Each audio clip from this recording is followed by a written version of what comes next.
Hello everyone. हेर्नु तपाईँहरू कस्तो हुनुहुन्छ? हाम्रो बोजू अलिक सन्चो भइरहेको छ, अस्ति अक्सिजन लगाएर हो। अन्त अहिले चाहिँ घरिघरि मात्रै साह्रो साह्रो पर्छ। अहिले चाहिँ एकदमै हाम्रो बोजू फिट छ। अनि बोजूसँग भिडियो बनाउँदैछु। तपाईँहरूले सोच्नु हुँदैछ भिडियो अब भिडियो बनाएको छैन त बोजू कस्तो भयो भनेर। हाम्रो बोजू अलिक जाती हुँदैछ हो। अनि बोजूको बहिनी पनि आएको छ बोजूलाई भेट्नु हो। अनि त्यहाँदेखि चाहिँ हामी बात मार्दैछौँ। भिडियो अन्तिमसम्म हेर्नुहोस्। हेर्नुहोस् है साथीहरू, दिदीबहिनी भनेको चाहिँ दिदीबहिनी नै हो। यो उमेरमा पनि दुईजना बातचित गरिरहेको छ हो। अन्त त्यहाँदेखि हाम्रो बोजूको अनुहार पनि उज्यालो छ, बहिनीसँग बातचितहरू गरिराखेको छ हो। अन्त मलाई खिच फोटो भोलि पर्सि हामी मरेर हेर्नु भनेर मलाई बोजूले भन्दैछ। मैले कहाँ मर्छ भनेर भन्दैछु है। अनि उहाँहरूको भिडियो तपाईँहरूलाई मन पऱ्यो भने लाइक गरिदिनुहोस्।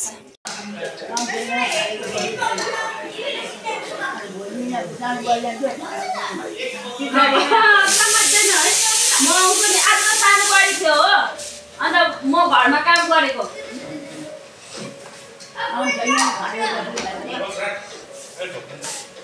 सानो बुहारी आएको थियो हो। यहाँ आएको छ कि अनि मैले घरको काम सकेको घर धोएर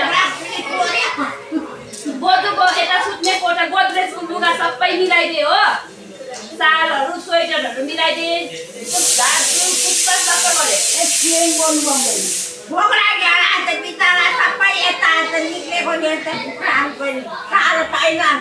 माउ यता चल्लाहरू नि यता हो, कुखुराहरू एक्लै भयो। कनेक्सन चल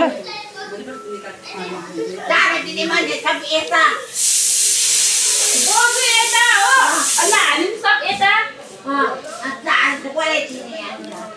बिहान हाली राखिदिन्छ नि।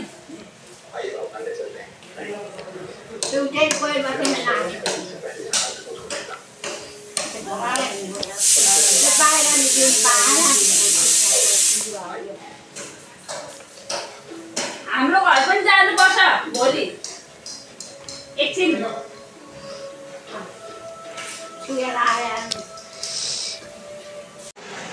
बोजू सिफ्ट भएको चाहिँ यहाँ 3 दिन भयो हो। अन्त जहाँनिर चल्लाको माउ त्यही चल्लाहरू सबैजना एकदम यहीँ भेला भइरहेको छ। त्यही भएर यहाँ चामल पनि धेरै पाक्दैछ।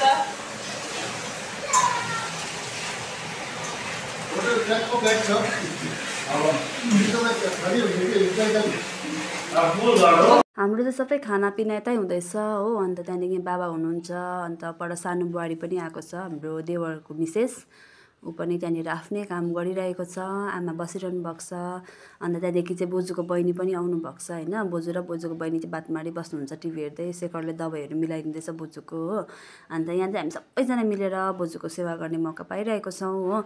अनि त्यहाँदेखि चाहिँ नाता नातिनी पनाती खाले पनि यहाँनिर स्टडी गरिरहेको छ। उनीहरू पनि स्टडी पनि यहीँ भइरहेको छ भने चाहिँ फुडिङ लजिङ सबै यतै भइरहेको छ। अन्त अहिलेसम्म पनि हाम्रो भिडियोलाई हेरेर लाइक फलो सब्सक्राइब गर्नुभएको छैन भने कृपया गरिदिनुहोस्।